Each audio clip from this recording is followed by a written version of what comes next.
Hey there, and welcome to this talk on Aspire with JavaScript. My name is Chris Noring. I work at Microsoft. This talk is part of .NET Aspire Developer Day, so please make sure to check out all the resources that we have for you, .NET Aspire Dev Day /collection. Lots of great resources to learn more about Aspire. This is the agenda for this talk. The idea is to first explain what is Aspire, why should you be excited, and then we'll take you through your first Aspire project, all the way from scaffolding to running it to understand what you see is out there running.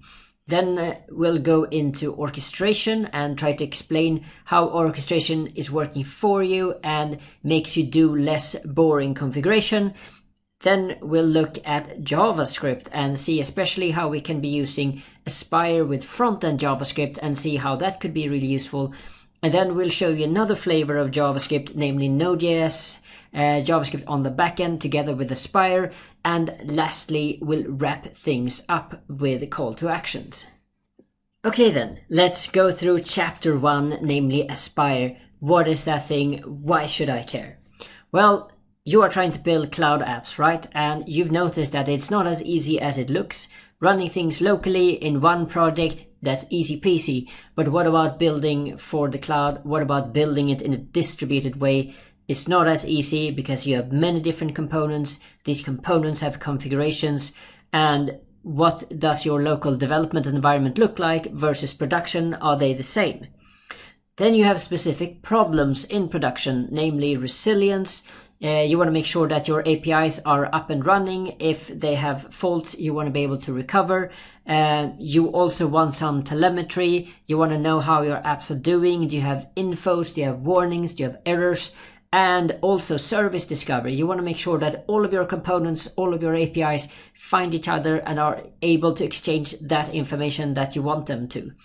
And then, of course, you want to avoid writing the same code over and over again for all your various app components, but rather rely on something that is true and tested, namely how you interact with DBs, how you interact with cache, how you do authentication, talk to queues, and much more. This is what your local development can look like. Many of us today have moved towards containerization. Working with containers, we've seen the benefit of knowing exactly what runs within a container, but herein lies part of our problem. We need to be fluent at YAML and configuration, and on your right side here you are seeing a Docker Compose configuration file containing a front end, a backend, a database, a cache, and so on. And you see all of these settings that we need to do. We have to set a working directory, what volumes, what ports, and then we need to do the same thing for backend and same thing for database. Then we need some kind of network and we need to say what depends on what. And you see that there's a lot of configuration. Wouldn't it be greater if something like Aspire could handle all of that for us? And that's exactly what Aspire is able to do. It takes us away from this big configuration thing to just you relaxing and focusing on building out the features for your app. So Aspire is here to save you. It's here to improve your experience. It's here to definitely help you with orchestrating the various components in your app and for you to use reusable components for your most common problems out there building for the cloud.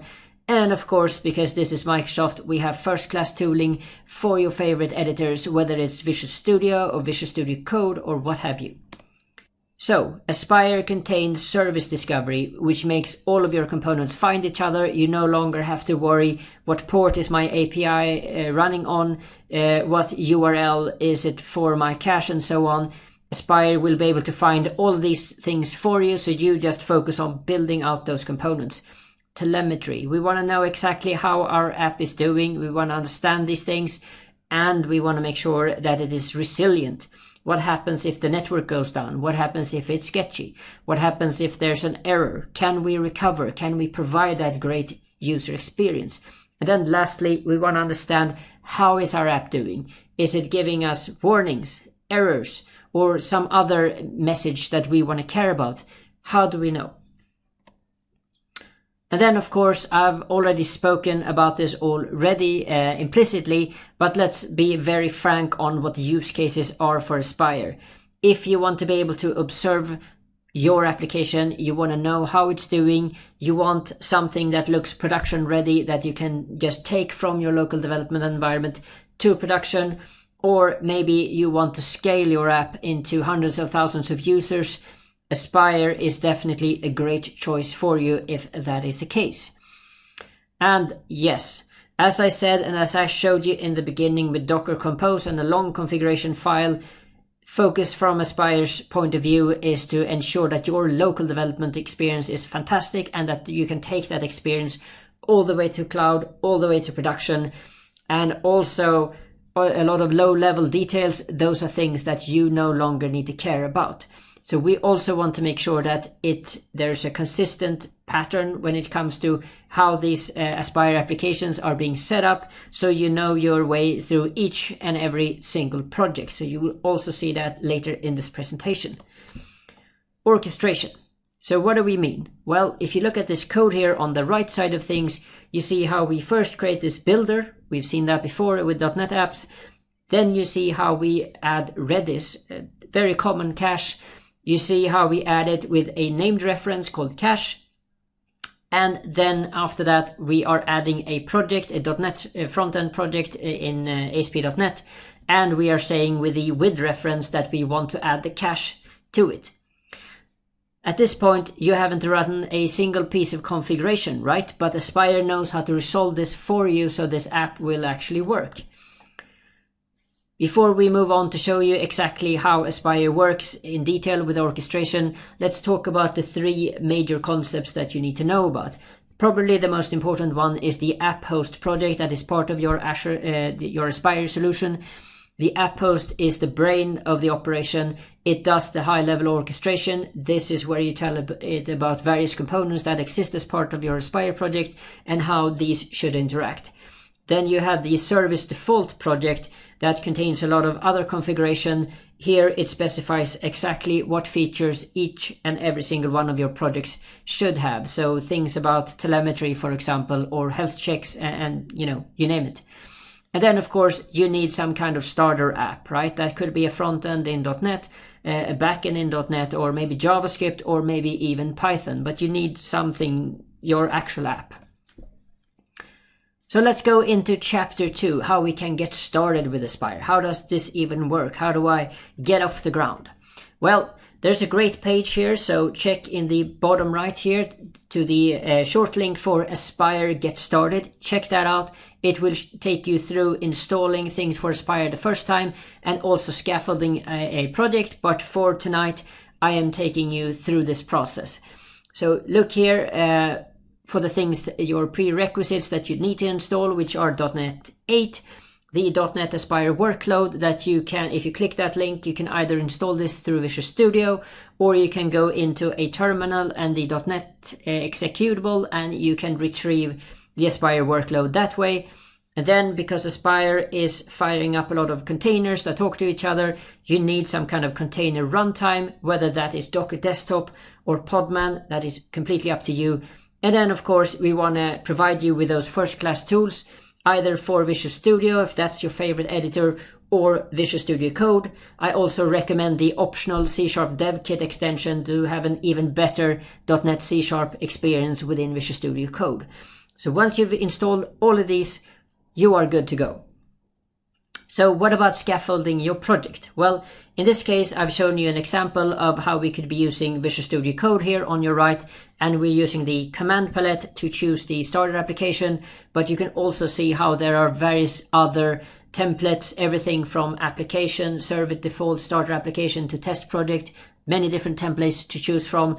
Similar templates are available for Visual Studio, but you can also use the terminal and the .NET executable and kind of scaffold the project from there. In fact, that's exactly what the upcoming demo will do. So what do you get in your starter template? Well, first of all, you're getting the classic weather app that you've seen a few times with .NET, but you also get the app host, remember the brains of the operation.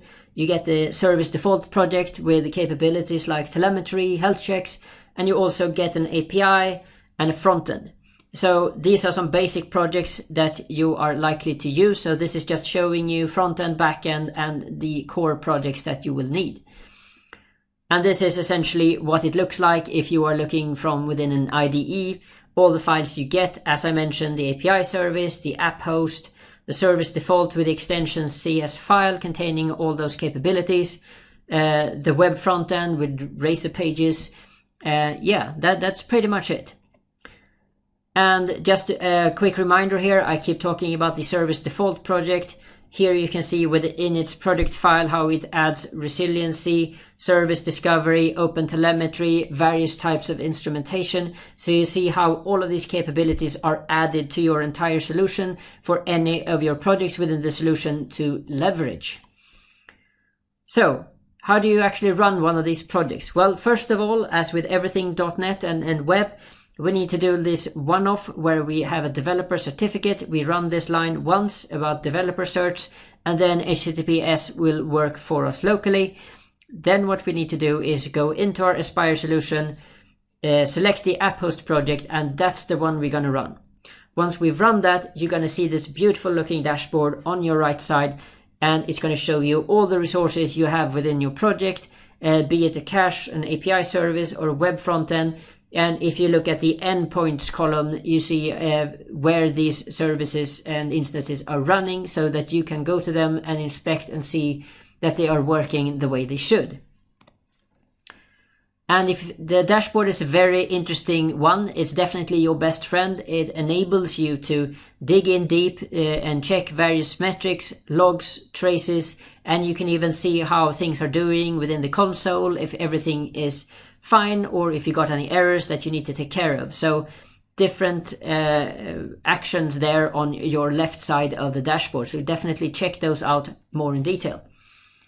And if you go into one of these and start going into metrics, you can definitely drill down to specific requests and you can see exactly how long these requests took and all the various steps that they went through before they deliver an answer back to the user. So let's kick off our first demo so we understand exactly how everything works. Remember, we have nothing at this point, which means I'm standing right here in the terminal. All I've done is to install the basic necessities for running Aspire. Remember .NET 8, the Aspire workload, and I also have Docker Desktop. But as I said before, you can definitely use Podman if that works for you. So let's kick this off. Now we're inside of our terminal. The first thing we want to do is to create a new folder for our new project. So that's what we're going to do. I'm going to give this one a good name, Aspire 2, not very inspired if you know what I'm saying. But we at least have a folder. So at this point we want to find the command for running the Aspire scaffold. So that's .NET new Aspire starter. So the Aspire starter will scaffold a new project for us with an app host and all the other bits that is the bare minimum for running. So you see API service, app host. Now we're inside of Visual Studio Code and you can see how we have now opened up the API service that generates some kind of weather forecast back. It's written in .NET. Here we have the orchestrator, the app host, how it has an API service and a web front end. And we are on line 7 here, we are saying that we have an API service. So that's kind of good to know that we are empowering the front end by saying, here's an API service that you should know about, and this enables you to call said backend. Now, if you look at the web front end here, we see that it has the capability to kick off a web request. It takes that response, and now we are sending in that response into a Razor page. That is able to generate the response back so it looks nice in a browser setting. So one thing we want to call out is the fact that we need to run this one the first time around, which is to make sure that developer certificates are trusted. Once we've done that, any HTTPS address will work for you. What we want to do for now is to kick off this application. We are going to kick off the app host, so we run .NET run. Once we do that, we wait a few seconds for it to build the project, and we are expecting to see a dashboard at the end of this command. So we just need to be patient, sit tight, wait for the project to build. Now we're almost there. We see how it's building project after project. And just a few more seconds and we are ready to see the fruits of our labor. Log into dashboard, we click that link and we should end up in a browser looking like so. So we see our API service, we see our web front end, and we see also the endpoint column in which where we can find the various links for various resources. We see the web front end running, rendering the response from the weather API.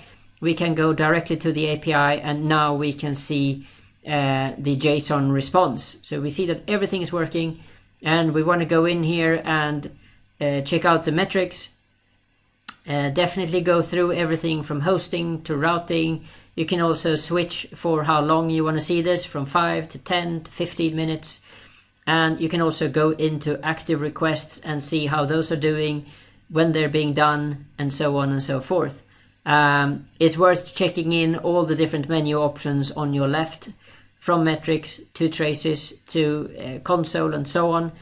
We'll shortly switch to one of the other modes, but for now just keep clicking through these.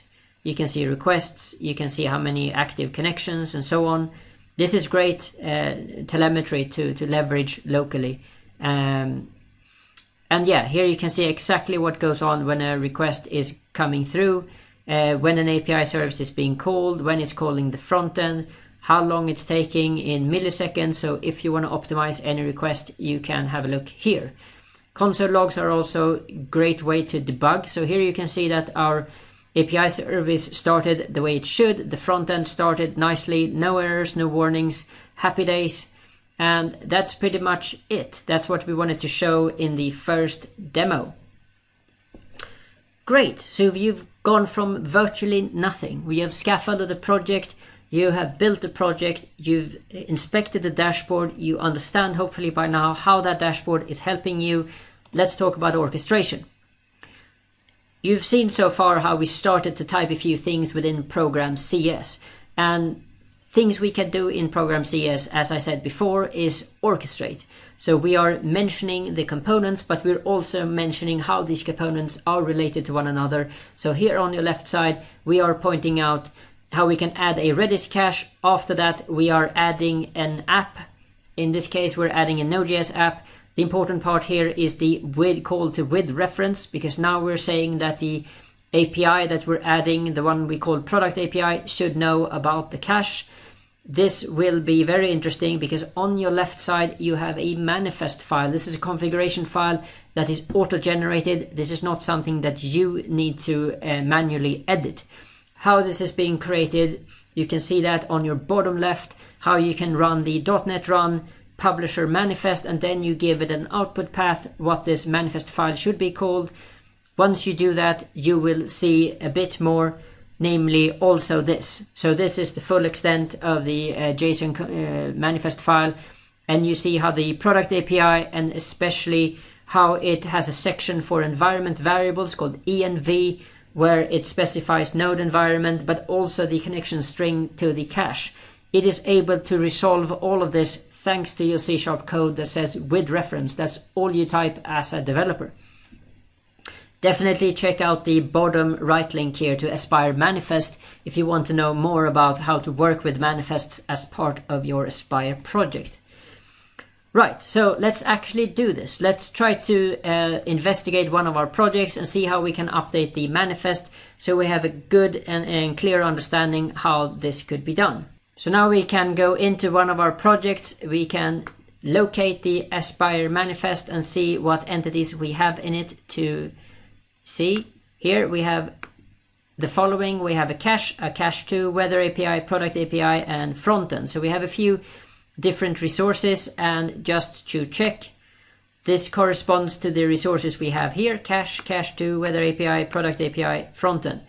So were we to take this one away, and we were trying to now, here at the bottom here, we are running .NET Run publisher manifest. So now we're saying essentially take our code, build out a new manifest file dependent on the new truth that is in Program CS.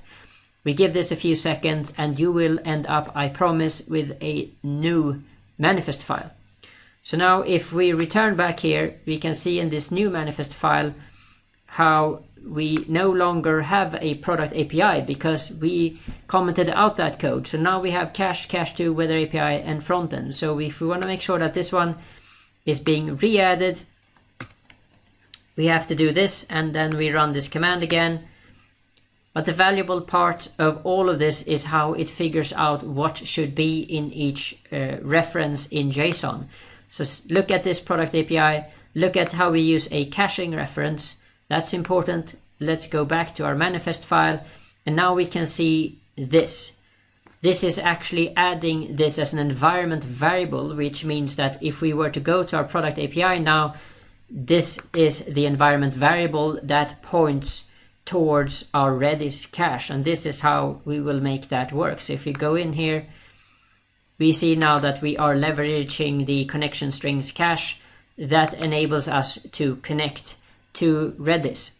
So it really matters what you type here, what components you want to add as references, whether it's a reference to weather API or whether it's reference to a cache. Great, now we understand a lot more about orchestration. What next? Let's talk about JavaScript. So JavaScript and Aspire works beautifully together, and why is that? Well, they have been hard at work at the .NET team to make sure that Aspire is a great product. It can support JavaScript, Python, and C#. So imagine that you got different developer teams at your company. Some of them builds a Python API, maybe around an LLM, and some of them might use Node.js, but you are a C# coder. Guess what? You can leverage everyone's work in one big Aspire project. So this is some beginner level acronyms for whether you are .NET developer or JavaScript developer and you don't know how the other side have it. In .NET, projects are identified by the CS project file. In JavaScript, those are called Node.js projects. They have a package JSON for the same thing. In .NET, things are called solution, but in JavaScript, we refer to these as monorepos. In .NET, we got the NuGet, the system for bringing down various packages from the internet. The same thing in Node.js is called NPM. NuGet package is the same thing as an NPM package. C# is leveraging, .NET is leveraging C# among many other languages for .NET. JavaScript has TypeScript, and the beautiful part of both of these languages is that Anders Hellsberg, that we all know and love, is the common denominator, and which makes it super easy for a developer who knows TypeScript to pick up C#. So, JavaScript and Aspire, is that different? Well, no, not really. It's the same idea, but the only visual difference here is that you call builder add npm app. That's your big difference. Everything else stays the same. If you want to add a backend to a front-end JavaScript, you use with reference, just like you would with two .NET projects, and you can compose freely, add that API, add that cache, add that database. So if you want to see more of JavaScript examples on GitHub, check out the link here at the bottom right called Aspire JavaScript. And same thing here, let's have a dive into a front-end project, how that would work. So this particular front-end project is in AngularJS, a very common JavaScript framework. I've dived into one of its components, and I can see here on the right side how it's calling API weather forecast, and you might wonder, where is that pointing? Well, if you go into a file called proxyconf.js, it's actually reading two different environment variables, services weather API, HTTPS, and the other one is called HTTP for the corresponding protocol. The important part here is that this is leveraging things that have been declared for you within the manifest file. So you can see how this manifest file is working for you by exposing what environment variables are available for you in your project. And then if we go into chapter 4.1, because you might be wondering, what about Node.js, Chris? What about JavaScript on the backend? Well, just like with frontend, you leverage the add npm app function there as well. You are using the with reference to add a backend API. You are using with reference to add a cache and so on. So you can see how it works exactly the same as with frontend. You might be curious though, if you go into the Node.js app, how this works. Well, here you can see how we, with the help of connection string cache, is able to resolve the address to the Redis cache and through services weather API HTTPS variable in your environment variable, you are able to resolve back the API server.